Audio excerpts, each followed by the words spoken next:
Well, the time has finally come. We are finally diving back into the K-Swap Zafiro build. So we've got most of the chassis stuff done. There will be a few little things to tidy up on that, but we've pretty much got the chassis out of the way. So not only have we taken care of the chassis, but we also got the engine fully sorted. So we did basically a full basic refresh on it, did a built head. We've got the turbo manifold on, turbo on, the Toge factory swap pan with the K20 pump. Basically, we've got the engine ready to go in, aside from getting the transmission on. So that's what's left before we can drop this thing in.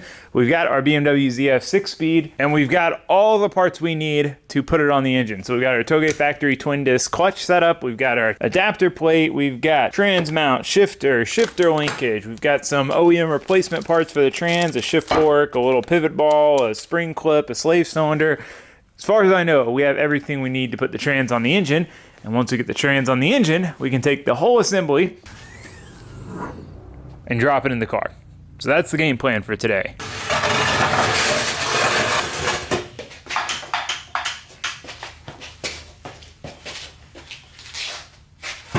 Perfect time to try out my new Rolly workbench.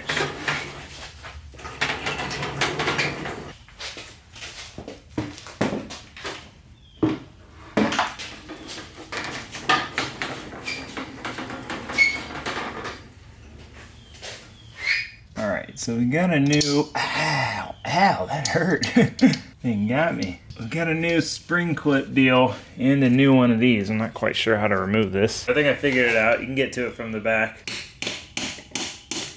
Does not seem to be working. Of course, I got it while you weren't looking.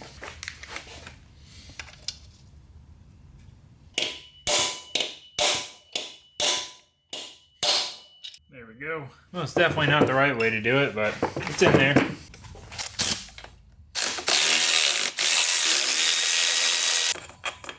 Ooh, a little crusty. I mean, it's an external slave, so like, it's not one of those things where you like have to replace it. Just, you know, I want this car to be fresh.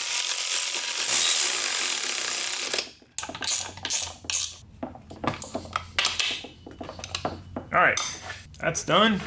Got the clutch fork installed, slaves installed, pivot ball, spring clip deal. I think the last thing would be a throw out bearing.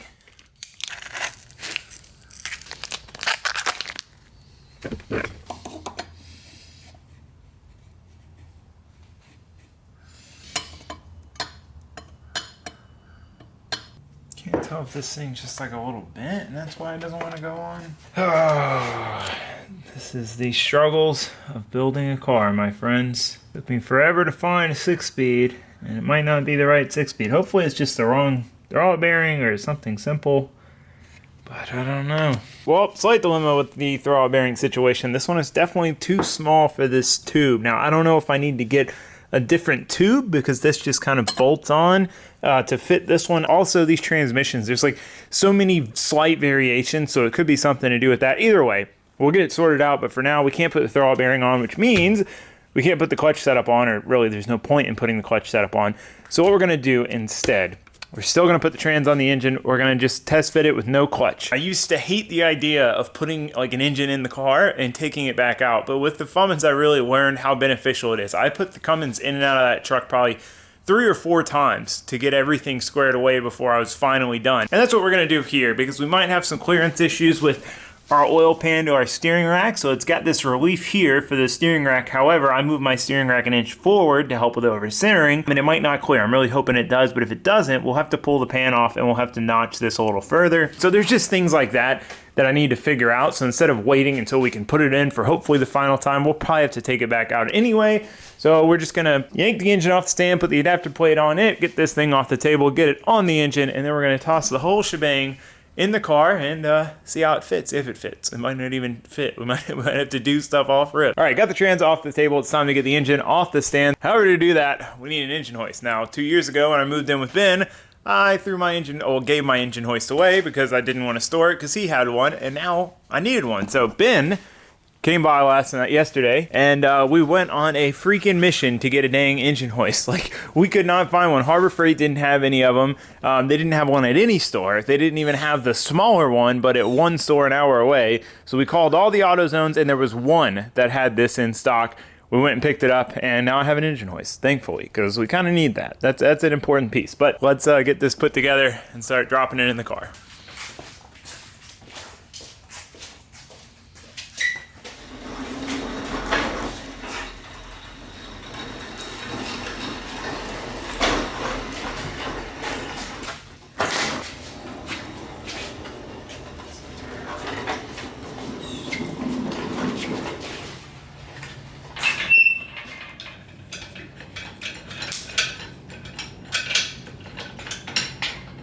Comment below and tell Taylor to buy the air ram. I gotta get a freaking air compressor first. I gave Ben my air ram, plug it into air, and it's just brr, brr, brr, brr. This is peasantry.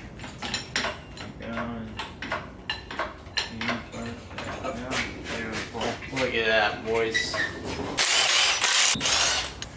Looking at it, we've got to clearance the steering rack bracket at the front. Now my rack is moved further forward, so that means our clearance should be even less than if we didn't move it forward. So I feel like we're most likely going to run into some clearance issues. It's seeming pretty likely. So before we go through the trouble of putting the trans on, we've also got to notch the bell housing and stuff. We're going to try to test fit just the engine by itself because it'll be easier anyway, and see where we're at. Maybe it'll fit, but if it doesn't fit, at least we'll know and not have gone through the trouble of putting the trans on just to take it off, just to put it back on the stand, just to make it fit. So we got to get the hood off this thing and try to drop this bad girl in. Silly JDM cars, cautious.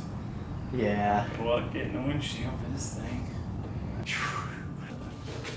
Like a windshield. Like, you can even see that from it. So this is the suspect section that we need to remove. So we got to take this steering rack bracket out, cut this guy off, use a shorter nut and bolt combo to give us a little more clearance here, because the engine in the front wheel drive car, it tilts back. So even in a rear wheel drive car, you have to have it tilted so that the oil drains properly, because the drains are over here. So if you have it straight up, then the oil will just pool in the head. It won't drain out. So that's why it's leaned over. That's why clearance is always a big problem with these, and they're really tall engines. So like the subframe, the kit spaces the subframe down. The engine is as low as it can get, and there's still clearance issues to even get it to remotely clear under the hood. So anyway, got to pull that bracket out, modify it, put it back in, and then we'll toss the engine in.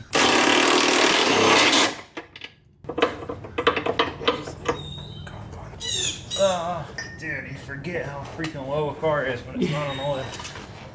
Spoiled.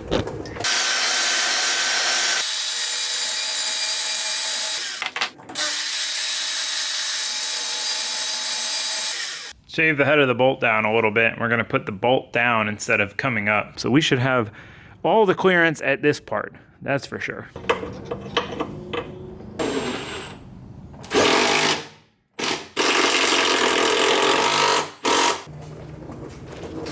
Oh yeah, look at that freaking clearance, boys. That's freaking beautiful. Clearance for days. All right, well, I think it's about time. Time to put the engine in.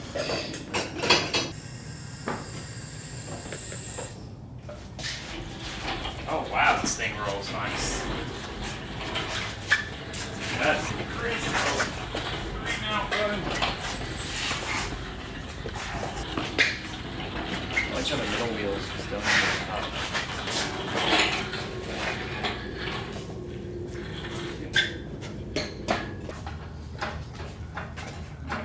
Howard.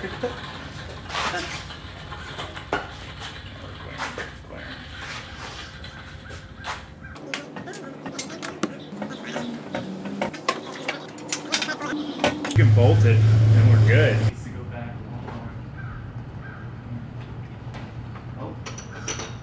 Woo, boy! See if you can put the nut on from up here. Oh, okay. Yeah, no. I know what I'm doing when I get home. What? Ordering a case swap. Alright, one more. Ryan, paint, dude. I spray painted this with expensive Rust-Oleum. Bro, my whole car is painted with Get Rust-Oleum. mine. And you thought it was so good, it was real paint. Oh, it's that here for fitting. We were all excited for nothing. I mean, the side I was worried about fits. You gotta do it from the bottom still. I got it. It's going. Push it to the. I got it. See that? Little guy! Where? I got a little excited there, Ben. Well, it's low guy. And it's the K-Series in a Safiro, Chrissy. And Hattie's car. Hattie's got a nice ride now, dude. Dang, boys, look at that. Loosen it. Let's make it official. Let's make it real. Oh, all right, all right. Let's make it real. Be slow with it, though. I don't know if it's gonna go crashing into anything. She's already down. She is, but she's still taut. It's probably gonna rotate back a little bit. Not with those mounts. Woo! Move it out of the way. Get that thing out of there. I'll get it out of there. Get it out of there, brother. Get it out of there. Get it out of there. It's out of there. Watch the hood, bro. Watch the hood. It's in. That is really exciting. I was super concerned about my steering rack relocation causing clearance issues. Let me see if it's touching. I think it's good. It is past the notch, but the peak is in the notch. You're solid. Fits. That was the biggest concern of mine, was relocating the rack and it not fitting in the notch and having to pull the pan back off and notch it. The sway bar fits like a glove around the pan. Engine fits in here good. We've got clearance to the back. You know, this is, as far as I know, the first time anyone's done a K-Series in a Safiro. Now, I used an S13 subframe. The Safiro subframe was a little bit different. So, you know, whatever. It's basically just, oh God. How to kill Ben. Right? There's like a heater core, swirl pot, whatever fitting back here.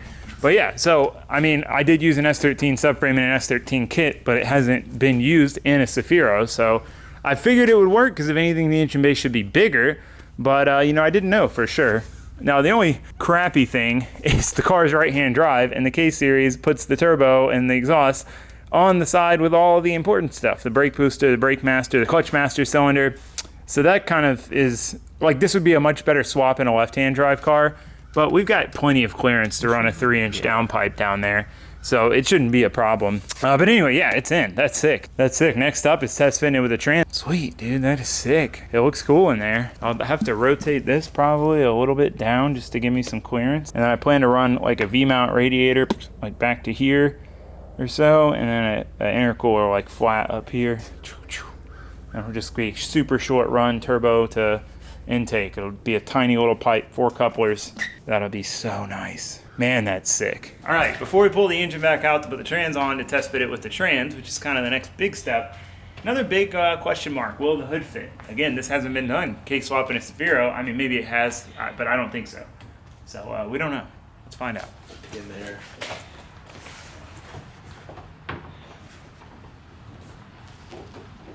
Oh! Look at that, boys. It kind of fits. Mostly fits. It mostly fits. Fits, dude. Don't run the turbo. I thought it would be. That's what made me think of it. We got miles to the engine. Check it out.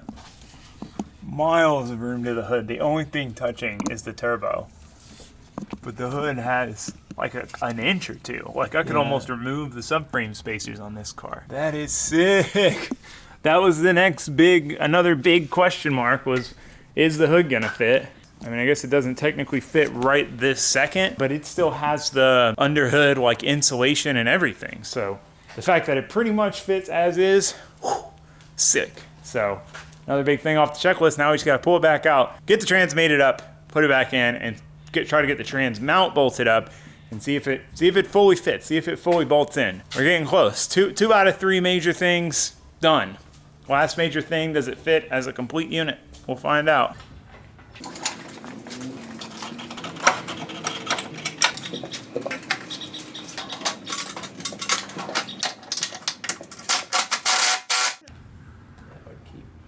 All right, engine's out. Time to put the transmission adapter plate on. Uses the stock dowel there. You get a replacement dowel for here, for this side, for clearance. So we pulled the stock one out. It put up a little bit of a fight, but it wasn't too bad. And then we got this one in. It's like a half moon shape. So I think we're ready to put the plate on. Oh, you don't even have to bolt it on. Nope. Because these obviously can all be short.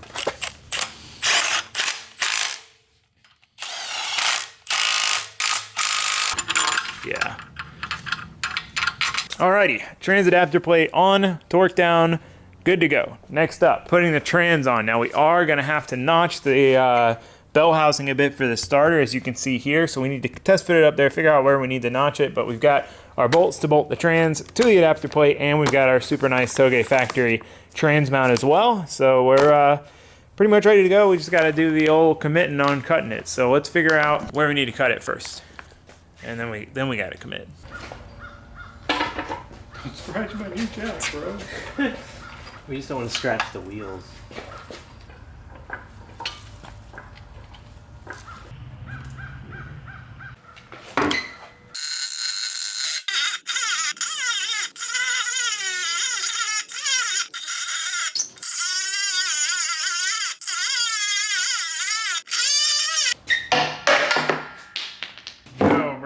Little guy. This is the new shop supervisor stand in for Sandy. Little guy. Little guy. So while Sandy's doing office work, we've got a little guy working out in the shop. Right, little guy? You checking the grass for me? Yeah, I know it's about ready to be cut, huh? Oh, yeah. That's it, right? I think so.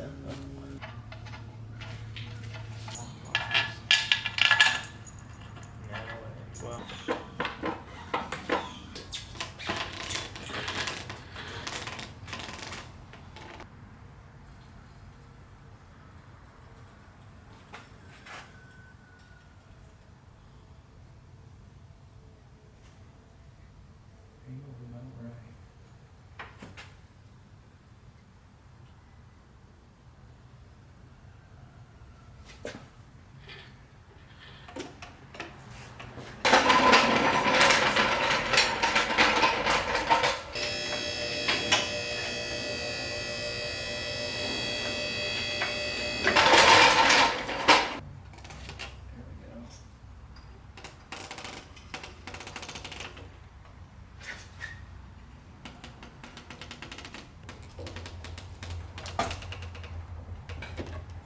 All right, engine is in with the transmission on. We still need to bolt the trans mount on, bolt the trans up, and see where everything sits level-wise.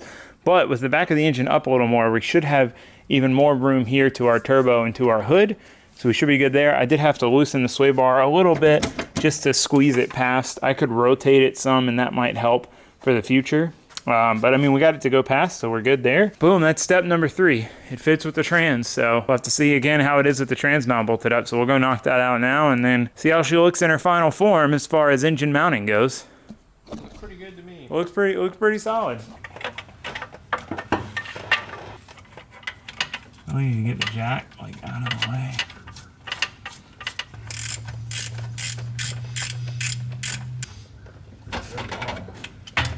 No matter how I put this bracket, it's not even close to lining up. Which, I mean, I guess I can't be surprised. Yeah.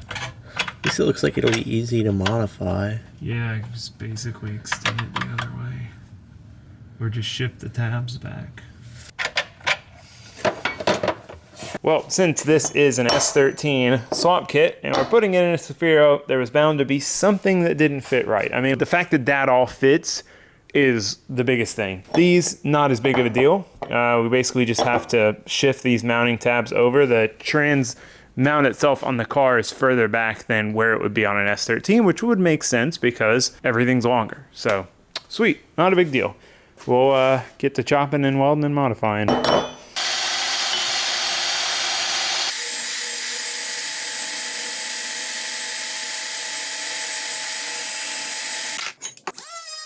All right, we've got the tabs cut off our bracket. We're gonna go kind of just put these back in there and try to mark where the tabs need to go, pull them out and weld them. Not ideal, I'd much rather tack them in the car, but I'm not trying to drag my welder out there and lay on my back and tack these in the car. My makeshift welding table, since I don't have a welding table built yet.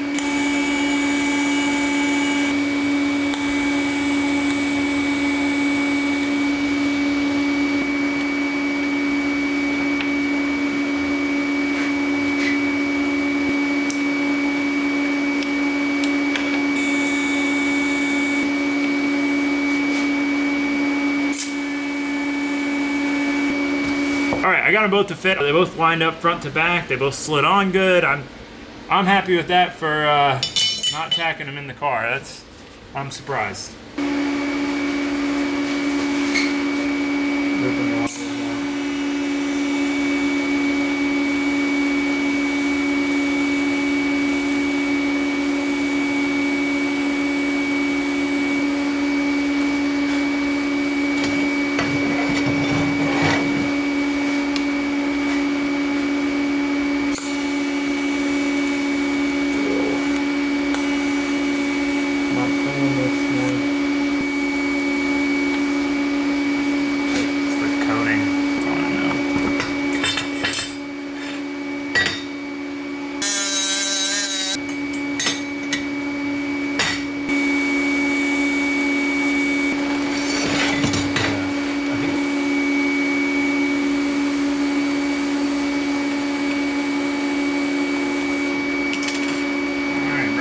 modified. Alrighty, well, tacking anything out of the car, not ideal. Marking it, laying under here, not ideal. But it worked. Went right on. Everything bolted up. Trans is officially in and mounted. Look at that. Gotta show you up top now. I haven't even looked yet. It looks probably the same, but at least it's gonna feel different because the trans is in and mounted. Motor mounts are in and mounted. It's in, not just like gracefully set in there. Boom, that's it. It is in, officially. Oh, that's so cool, dude. Yeah. Fits so good, man. The Touge Factory kit, grade A. Everything fit great. I'm gonna have to hammer in for that fitting back there. I don't know if you can see it. That guy down there. But other than that, we got like freaking no clearance issues. No, it all went in real smooth. Really smooth. And there's so much room. It's a Zafiro, not a 240. Yeah, with the trans mount, which, I mean, that was the only reason that didn't fit because it's a different chassis. But otherwise, everything fit perfect, even with my rack relocation. Whew, stoked.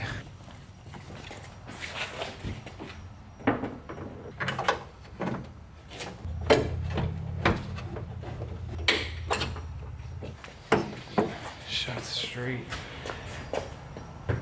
Perfect. It shuts though.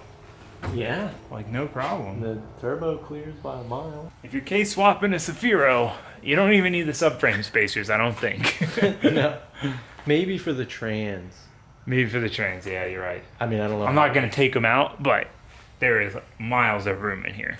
All right, well, the motor is officially in. The hood fits everything. It's such a shame that I've got to pull this thing back out to do the clutch. It just kills me because it would be a nice feeling to have this fully bolted in right now and not intending to come out. We might have to take it out for one reason or another, but we have to take it back out. Like, it's for sure coming back out. But again, there's pros and cons to both. It's not a big deal. It didn't take very long to toss it in. It should be real easy to yank it back out, do what we got to do, put it back in. But whew, I'm stoked, man. I'm stoked. Now, one thing I do want to do, it's kind of silly, but you know, the engine and trans are fully bolted in the car. That's a good feeling. I want to put it on the ground.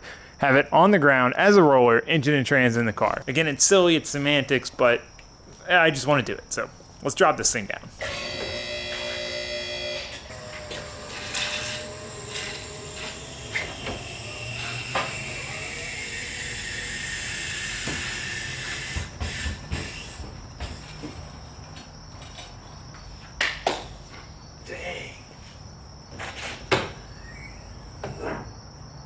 Man, I gotta say, it is pretty slick Rick to see this thing on the ground with the engine in it. It just feels so much more official with it being on the ground, like sitting under its own weight with the wheels on, suspension on, everything, and the engine in it. When it's up on jack stands, it still just feels like an unfinished project, which obviously still definitely an unfinished project, but it just feels more real with it on the ground. So I'm glad I did that. It's silly, but it feels cool.